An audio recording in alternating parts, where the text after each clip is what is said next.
மக்கள் அனைவருக்கும் வணக்கம். இந்த வாரத்தில் திரு விஜய் அவங்க கரூருக்கு செல்வாங்க அப்படின்னு சொல்லிட்டு ஞாயிற்றுக்கிழமை ஒரு வீடியோ ஒன்று போட்டிருந்தோம். அதை எல்லாம் பார்த்துருந்துருப்பீங்க. அதுக்கேற்ற மாதிரி திரு விஜய் அவங்க இந்த வாரம் கரூருக்கு செல்றாங்க அப்படின்ற மாதிரி செய்திகள்லாம் வருது. அது மட்டும் இல்லாம திரு புசி ஆனந்த் மற்றும் சிடிஆர் நிர்மல்குமார் அவங்க வந்து இன்னைக்கு தலைமறைவா இருந்தாங்க, வெளியே வந்திருக்காங்க. 14 நாள் 17 நாள் தலைமறைவா இருந்தாங்க, வெளியே வந்திருக்காங்க. அது மட்டும் இல்லாம டிஜிபி ஆஃபீஸ்ல ஒரு லெட்டர் ஒன்று கொடுத்திருக்காங்க. திரு விஜய் அவங்க தரப்புல பாதுகாப்பு கோரி லெட்டர் ஒன்று கொடுத்திருக்காங்க. அதுதான் வந்து தீர்ப்பு வந்ததுக்கு அப்புறம் தீர்ப்பு தாவேக்காக்கு சாதகமா வந்ததுக்கு அப்புறம் இந்த லெட்டரை வச்சு விமர்சனம் பண்ணிட்டு இருக்காங்க. அதை பத்தி தான் முழுக்க முழுக்க பார்க்க போறோம். திரு விஜய் அவங்க வந்து கரூர் சொல்றாங்க அப்படின்ற செய்திகள் வந்து இந்த வார்த்தை சொல்றாங்க அப்படின்ற செய்திகள் வந்து தீர்ப்பு வந்து சாதகமா வந்திருந்தது. சிபிஐ விசாரணை வந்து தாவேக தரப்புல வந்து கேட்கப்படல. ஆனா சிபிஐ விசாரணை கொடுத்து அவங்க தாவேக தரப்புல இருந்து ஒரு ரிட்டையர்ட் ஜட்ஜ் தலைமையில ஒரு விசாரணை ஒன்று கேட்டாங்க. அதையும் வந்து கோரிக்கை வந்து எல்லாருமே சாட்டிஸ்ஃபை ஆகிற மாதிரி, திமுக தவிர இந்த ஆளுங்கட்சி தவிர எல்லாருமே சாட்டிஸ்ஃபை ஆகிற மாதிரி ஒரு தீர்ப்பு ஒன்று கொடுத்திருந்தாங்க. எல்லாரும் பார்த்திருந்தோம். ஸோ வந்து இது தாவேக்கா கிடைச்சா முதல் வெற்றியை பார்க்கப்படுது. ஆனா இப்பயும் சொல்றேன், எல்லாருமே வந்து 2 பேர் செயலையும் தவறு இருக்க தான் செய்யுது. இந்த கட்டுப்பாடுகள் ஃபாலோ பண்ணாது, தண்ணி வைக்க சொன்னது வைக்கல. ஆனா இவங்க வந்து கூட்டத்தை வந்து பயங்கரமா கூட விட்டது. அந்த மாதிரி 2 பேர் மேலேயும் தவறு தான் இருக்கதான் செய்யுது. அதை இன்னைக்கு நான் மறுக்க மாட்டேன்.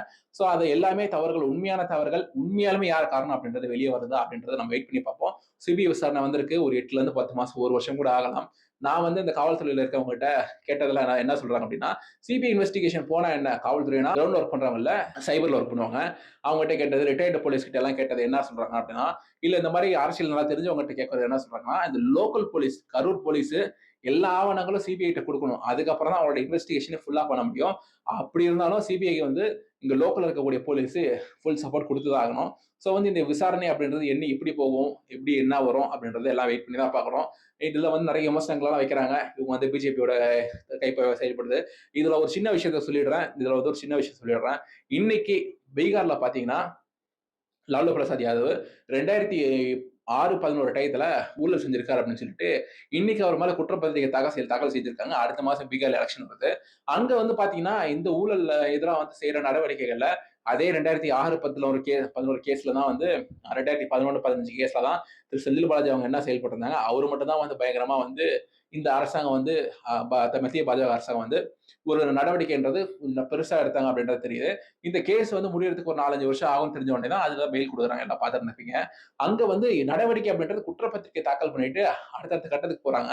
அங்க எதிர்கட்சி மேல எடுக்கிற நடவடிக்கைகள். ஆனா இங்க எதிர்கட்சி மேல என்ன நடவடிக்கை எடுக்கிறாங்க? அப்போ சரி சிபிஐ வந்துட்டாங்க, டிஎம்கே மேல வந்து குற்றச்சாட்டுகள் கொடுத்துருவாங்க அப்படின்னு சொல்லி கேட்டீங்கன்னா, அங்க இந்த என்ன அங்க வந்து பயங்கரமா போட்டு அடிக்கிறாங்க. ஆனா இங்க வந்து ஒரு மார்ச்ல எல்லாம் கோடிக்கணக்கில் காசு எடுத்தாங்கன்னு சொல்லி பாக்குறோம். ஆனா அதுக்கப்புறம் அந்த கேஸ் என்ன ஆச்சுன்னு தெரியல. மணல் திருட்டுக்கு எதிராக கேஸ் போட்டாங்கன்னு பாக்குறோம். ஆனா அதுக்கப்புறம் என்ன ஆச்சு தெரியல. அந்த மாதிரி இங்க வந்து அந்த ஒரு லீனியன்ட்டா இருக்காங்களோ, இந்த டீச்சர் வந்து எல்லா பசங்களுக்கு மேலேயும் வந்து ஸ்ட்ரிக்டா இருந்தாலும் நமக்கு மேல மட்டும் ஒரு கரிசனை காட்டுவாங்கல்ல, அந்த மாதிரி தமிழ்நாட்டுக்கு ஏதோ வந்து புதுசா கொடுத்து வச்சிருக்காங்களோ. அப்போ டிஎம்கே மேல இருக்க தவறுகள் வெளியே வருமா, விஜய் அவங்கள வந்து இவங்களுக்குள்ள போட்டுக்கலாம்னு சொல்லி பாக்குறாங்க, உள்ள வருமா அப்படின்ற மாதிரி கேட்டீங்கன்னா, இது வந்து ஒரு குழப்பமான இடத்துலதான் இருக்கு. வரும் வராதுன்னு சொல்லி டிராமாட்டிக் விரும்பல, மதியம் நான் உள்ள போய் உட்காந்து விரும்பல. அதனால வந்து வரும் அப்படின்னு சொல்லி நம்புவோம். வரும் அப்படின்னு சொல்லி நீங்களும் நம்புங்க, நானும் நம்புறேன். அதுக்கு அடுத்த விஷயத்துக்கு வரும் வந்து திரு சிடிஆர் நிர்மல்குமார் மற்றும் திரு புசி ஆனந்த் வந்து வெளியே வந்திருக்காங்க. எல்லாரும் பார்த்திருந்திருப்பீங்க. 14 நாள் 17 நாள் வந்து தலைமறைவா இருந்தாங்க.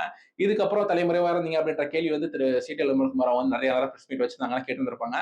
ஆனா ரொம்ப ஷார்ட்டா வந்து இந்த தீர்ப்பு பத்தி மட்டும் கேட்டிருந்தாங்க. இதுக்கப்புறம் என்னைக்காவது பிரஸ் மீட் வைக்க வந்து ஏன் இந்த 16 நாள் 17 நாள் என்ன பண்ணீங்க, தலைமறைவா இருந்தீங்க, செய்திகளா வரும் வந்து அவங்களோட தரப்புல வழக்கங்களா வரும். அதுக்கப்புறம் பார்த்துக்கலாம். அதுக்கப்புறம் நம்மளும் அதை பத்தி டீட்டெயிலா பேசலாம் அப்படின்னு அதை ஒதுக்கி வச்சிருவோம்.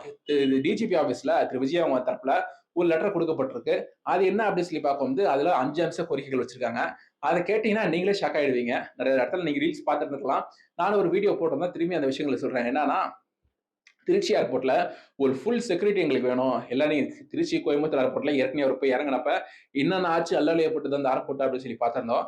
இது என்னன்னா சாதகமா பேசிட்டா எதிர்ப்பா பேசுறேன் அப்படின்னு சொல்லி கேட்டீங்கன்னா, அந்த ஃபேன்ஸ் என்னென்ன வேலைகள் பண்ணா எல்லாரும் நீங்க பார்த்துருப்பீங்க. ஏர்போர்ட்ல இப்படி ஓடுறது, ஏர்போர்ட்ல அப்படி ஓடுறது, ஏர்போர்ட்டே ஒரு டேமேஜ் ஆயிட்டு வந்திருந்தது.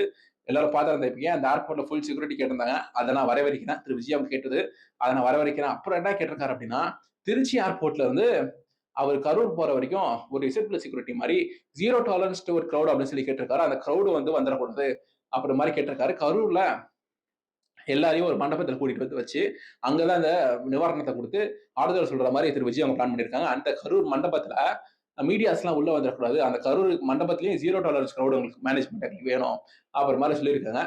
தொண்டர்கள் தான் வந்து கூடுவாங்க. தொண்டருக்கு எதிராக கேட்டிருக்காரா, அப்படின்றது இந்த கேள்விகள் அவங்க மேல கேட்கப்படும். இந்த $0 crowd வந்து கேட்டிருக்கீங்களே, என்னைக்காவது இந்த 2026 எலக்ஷன் முன்னாடி ஏதாவது ஒரு சீட்டு அனுமர்குமாரோ, ஆதவ் அர்ஜுனாவோ, திரு புஷ்யனந்த் அவங்க கிட்ட யார்கிட்ட கேள்வி கேட்பாங்க. அன்னைக்கு அவங்க ஒரு பதில் சொல்லுவாங்க. அது வரைக்கும் இந்த விஷயங்கள் வந்து ஆ தொண்டர்கள் எதிரா கேட்டுட்டாங்க அப்படின்ற மாரி இதெல்லாம் நான் சொல்லி பதில் சொல்லிக்காம, இத நான் வந்து ஒதுக்கி வச்சுர்றேன். இந்த மாரி லெட்டர்ஸ்லாம் கேட்டிருக்காங்க. இது நாளத்துக்கு வந்து நீங்க பர்மிஷன் குடுத்தீங்கன்னா, நாங்க உங்களுக்கு ஒத்துழைப்பு குடுக்குறோம். அப்படின்ற மாரி டிவிகே தரப்புல வந்து சொல்லப்பட்டிருக்கு. சோ வந்து இதுக்கெல்லாம் பர்மிஷன் குடுப்பாங்களா அப்படின்றது வெயிட் பண்ணி தான் பார்க்கணும். மக்களாகிய நீங்க இந்த கரூர் சம்பவத்துல உண்மைகள் வெளிய வருமா? சிபிஐ விசாரணை கீழ. அது மட்டும் இல்லாம திரு விஜய் அவங்களோட இந்த கரூர் பயணத்த பத்தி நீங்க என்ன நினைக்கிறீங்க? அப்படின்றத கீழ கமெண்ட் செக்ஷன்ல சொல்லுங்க. இன்னொரு வீடியோல பார்ப்போம். பை.